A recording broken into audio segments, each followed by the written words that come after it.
Hello guys, welcome back to another Nioh 2 build video. Sorry this one's taken so long. I really had to take a break from Nioh and focus on other things, but we're back, and this build is titled a critical build, but it certainly doesn't have to be, and I'm going to explain everything this build can be, which might take a few minutes, so I will leave timestamps in the description, which should also chapter the video so you can skip ahead via the progress bar. Okay, so my aim for this build, seeing as it's about as endgame as it gets, was to have a complete all-in-one build that can utilize pretty much any playstyle with any weapon. So it can be a glass cannon critical build, it can be a tanky critical build, it can be a non-critical build, can be weapon focused, can be spell / yokai ability combo playstyle, and over the course of the video I'll try and explain all of the ways you can replace something I have with something else that you might want. For example, with the base armor set that I'm using, you'll notice I'm wearing all Governor's armor with the exception of the Water Buffalo helmet, and that is because I like to play in critical with the Gambit Pill, and Governor's reduces damage in critical, which is the tankiest option for that playstyle. If you didn't want to run critical, you could run Veteran's armor instead, which reduces damage taken mid attack, which is going to be a more consistent damage mitigation option if you're intending to run a full life build. As a result of running a critical build, I have a lot of star rolls and tempered stats specifically for damage at critical and damage reduction at critical, and if you're not running critical, you simply replace those rolls with standard active skill damage or melee damage rolls. Now I also said this is a quote-unquote weapon master build, and as such can work with any weapon, but that doesn't mean all weapons are equal. So if you're running a critical build, there's a couple of big things you're going to want to take note of, and that is with most weapons, I think with the exception of 3 weapons, they most obviously all have sub-trees that work in critical health. As an example, if we look at the spear tree, we have Indomitable Spirit, which at level 3 gives us 30% key recovery speed at 30% HP or lower, which is critical health. And then there are 2 other sub-trees that do this for damage received and damage increase. So taking these 3 sub-trees on a critical build is essential, as that's a 30% increase to key recovery speed, damage reduction and melee damage at critical. Now the 3 weapons that don't have these trees might be a little bit harder, and those weapons are dual swords, sword and adachi.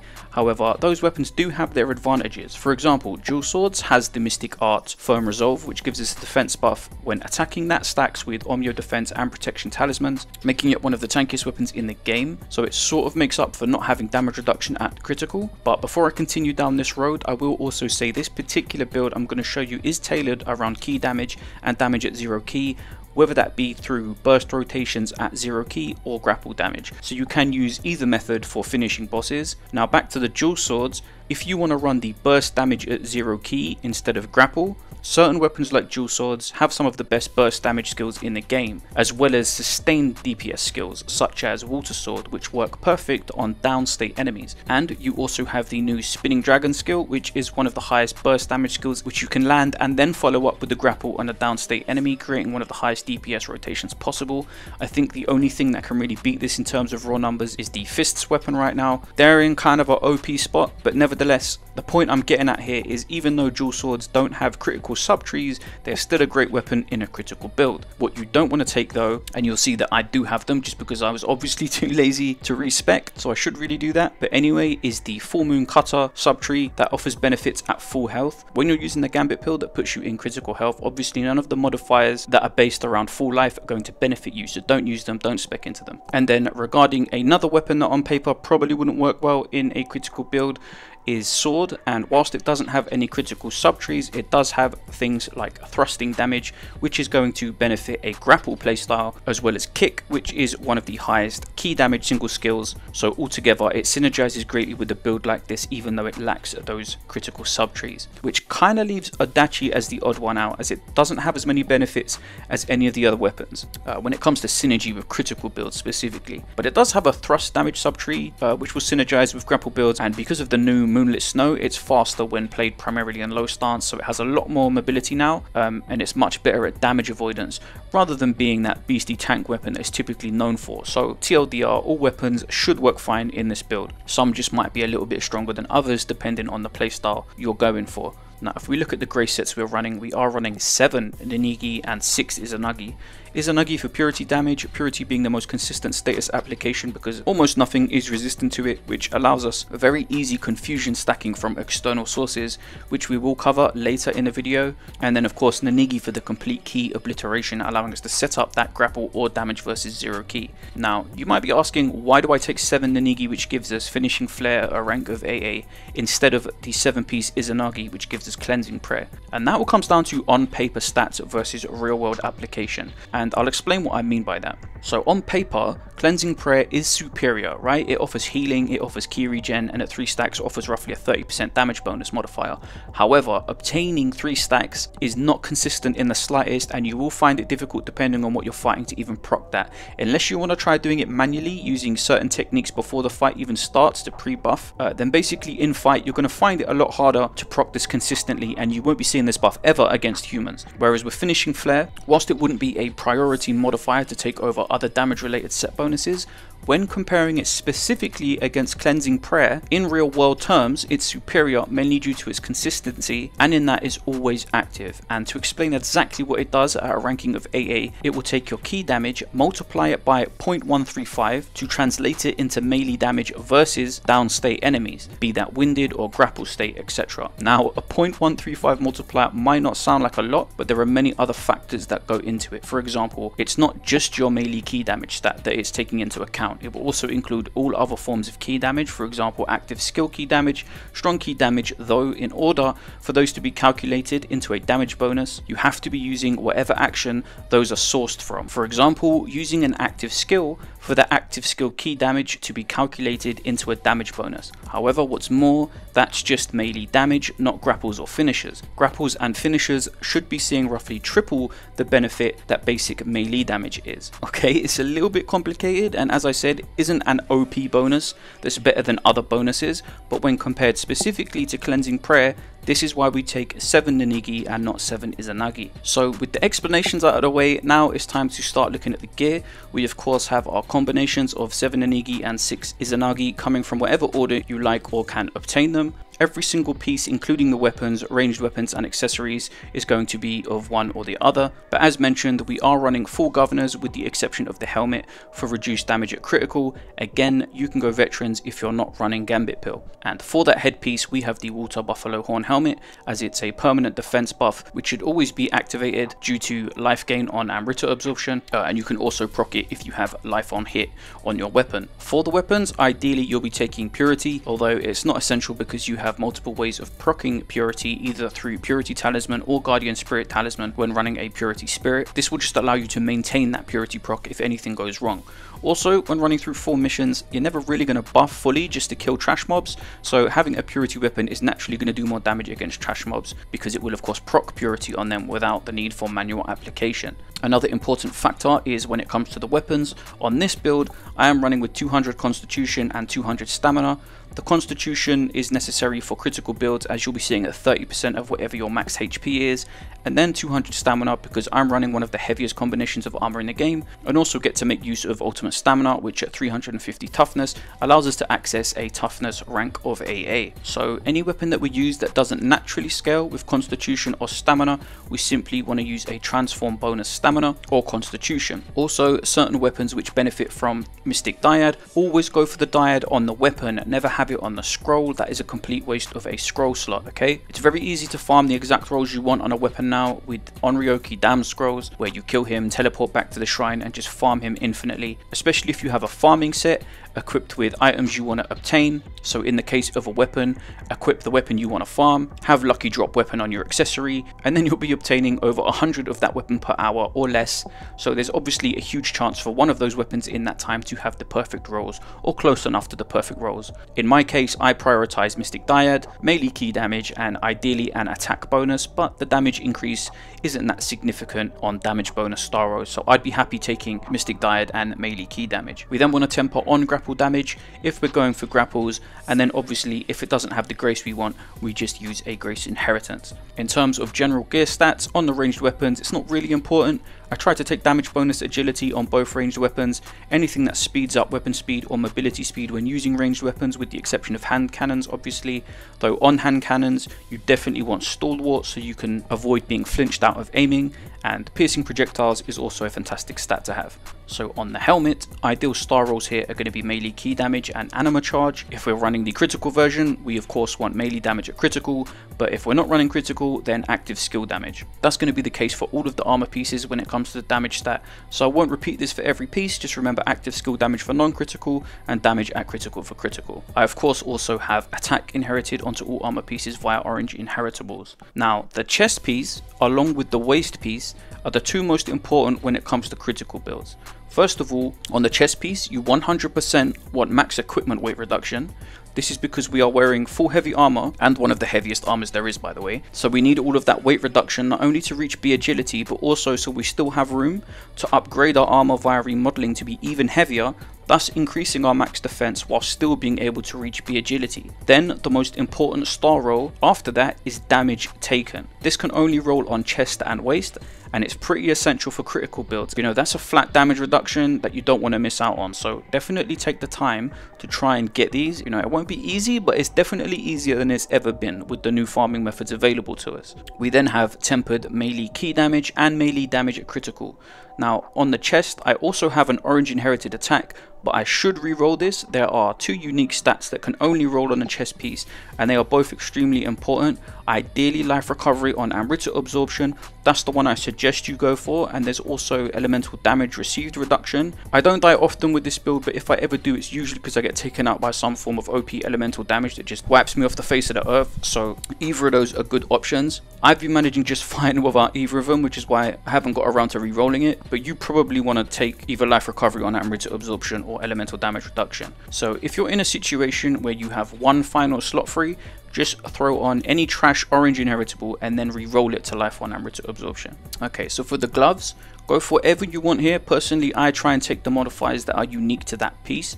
So for me, I wanted melee attack key consumption reduction and key recovery at critical, which is obviously always going to be active with Gambit Pill. Then we manually place on melee damage at critical and melee key damage, which I re-rolled with an orange inheritable. And you'll see I have attack inherited onto the gloves. That's because whilst gloves can roll attack natively, I had to put something on the inherit slot that these gloves came with, which was a bit of a pain. So I organized the stats here to work so I could easily put something in the inherit slot that I would want anyway on the gloves, which in this case was just attack increase. So for the waist, again, like the chest piece, you want to try and aim for that damage taken reduction star roll. Ideally, I'd have a star roll of melee key damage too, but no luck so far in obtaining the perfect waist piece, so we just tempered on melee key damage, and I was actually tempted to re-roll the star melee damage to melee damage at critical, but it's whatever.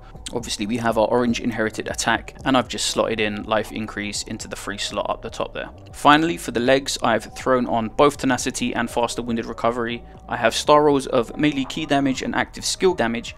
Again, I would rather have the active skill damage be melee damage at critical. One thing I'll say is, if you haven't got the build you're aiming for made, take what you can get, make the build, and then you can always upgrade an individual piece later. So in this case, I might find a new pair of legs that have melee key damage and melee damage at critical star rolls, but until then it's all good. Okay, so for the accessories, this is where it gets a little bit complicated.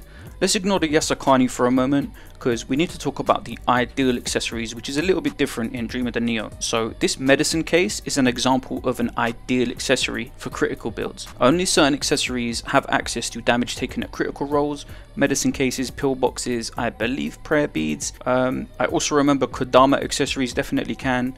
So ideally you will have 2 accessories of this type, so you can have 2 stacks of damage taken at critical. These accessories also allow you to roll life recovery on Amrita absorption. This accessory was even more perfect in that it has double star rolls of melee damage versus 0 key and melee damage versus purified at 20% as well. So realistically, this accessory couldn't be any more perfect unless I wanted to be ultra greedy. I didn't have the same such luck with the second accessory, so the best option I found for this one was a Yasakani that has both Sloth on Omyo and active skill damage. Still pretty good, but you definitely want to have damage versus purified and damage versus 0 key to be completely optimized, and again, ideally accessories that can roll damage taken at critical reduction. For filler stats, I'd suggest elemental damage taken and defense bonus courage. We do have 150 courage, by the way.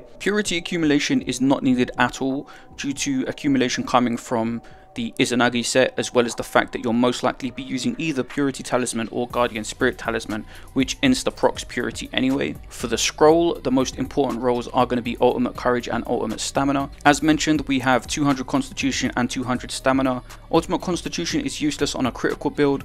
Ultimate Courage is the best ultimate in the game, and we do have 150 Courage. We also have 150 Strength, so the Ultimate Strength roll doesn't just give you the ability to keep pulse from guard, it also increases melee key damage, so that obviously synergizes well with this build. Now when it comes to the path rolls on damned scrolls, I don't suggest you take Ruthless. You know, roughly 10% damage increase at the cost of significantly increased damage taken is not the way to go about things on a critical build, but I use it because, I don't know, I feel like I'm kind of a clips player in the sense that if I'm playing the game, I'm always conscious that whatever I'm doing can make it into a clip to share or use in a video. So if the fight starts going spectacularly bad and I'm getting hit a lot, the footage is useless anyway.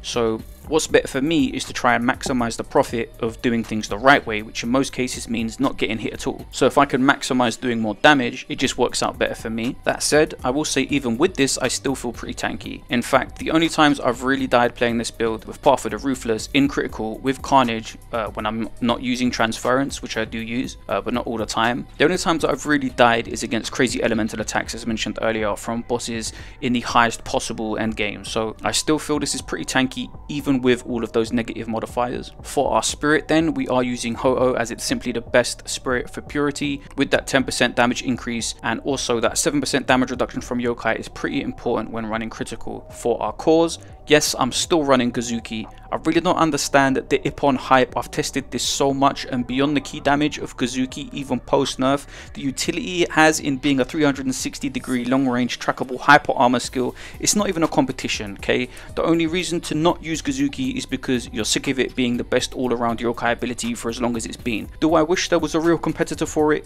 Yes. Do I think there is? No. Anyway, we have an ideal secondary role here of anima bonus versus purified enemy, as well as max yokai ability key damage. For our next core, we have Nepeppo. This is an optional core. At max rank, it's giving plus 265 life and 23 life recovery on Amrita absorption, and popping this before a grapple, especially when you're using it to animation cancel out of water feathers, is what really contributes to those 100k plus grapples, which we will go over a little bit later in the video. Now, Nepeppo isn't crucial if you're playing a burst damage at 0 key playstyle, because the key debuff it gives is actually kind of counterintuitive to that playstyle. You know, if you're trying to spam water swords on a 0 key target, you want to have as much key as possible. Also, if you're playing something like co-op where you should never grapple, then you might not want to use Nepeppo, or at least you might not want to activate its ability. But the stats are still pretty nice for a critical build, and I have a really nice secondary stat here for super efficient yokai abilities all. Finally, specifically for critical builds, a maxed out Onryoki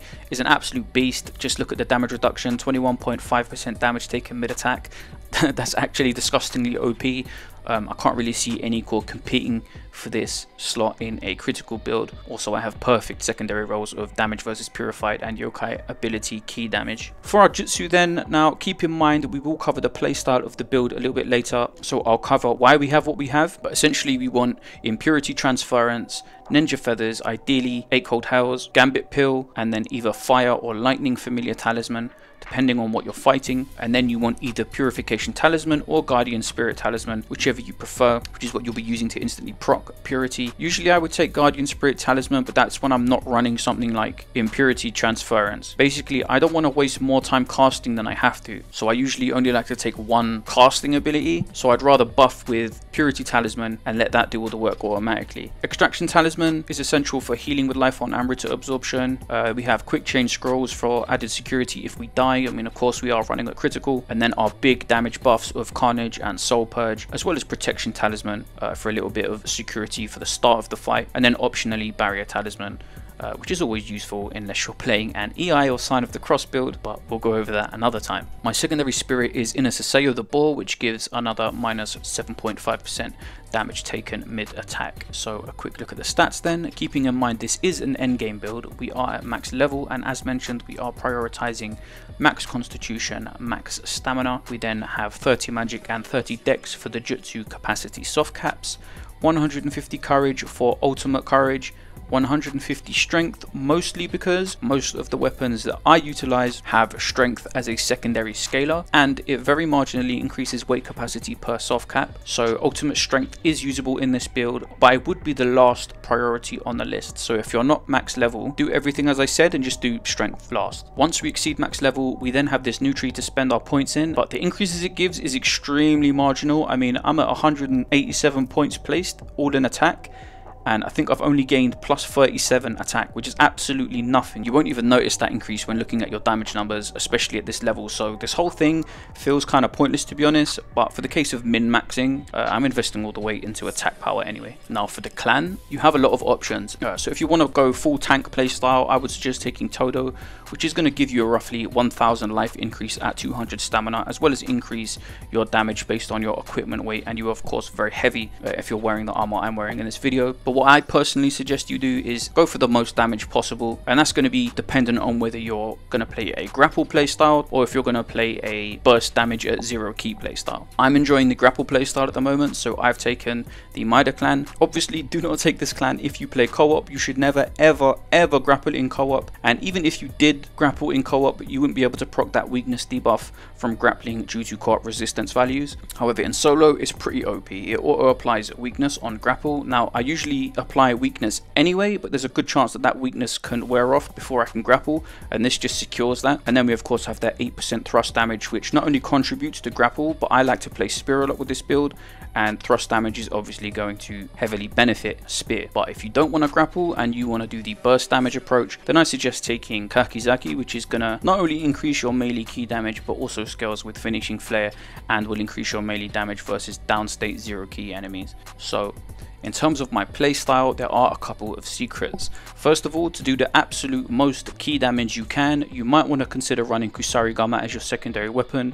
Now, full disclaimer here, this build originally was going to be a Kusa focus video, but Project put out his Kusarigama video and showcased this technique I'm about to show you, so I begrudgingly give full credit to him for showcasing this Kusa technique. But it's all good because I took more time to tweak this build, which is what resulted in it being a more general build that can be used with any weapon. And hopefully this technique doesn't get nerfed, because we know what Team Ninja are like, but essentially Kusa has 3 weapon power up buffs: Winter Dawn, which increases your key damage and the amount of key used; Autumn Dusk, which decreases key consumed when dodging but reduces your defense; and also this one, Summer Twilight, which increases your attack and the amount of key damage received. Now both the attack increase here and Autumn Dusk are useless if you run Carnage, because the attack of Carnage overrides Summer Twilight's attack path, and the defense debuff that you can transfer to enemies, you have that on Carnage anyway when using Impurity Transference. However, the key damage debuff on Summer Twilight, this you can give to enemies, and it allows you, when done right, to almost one-shot an enemy's key bar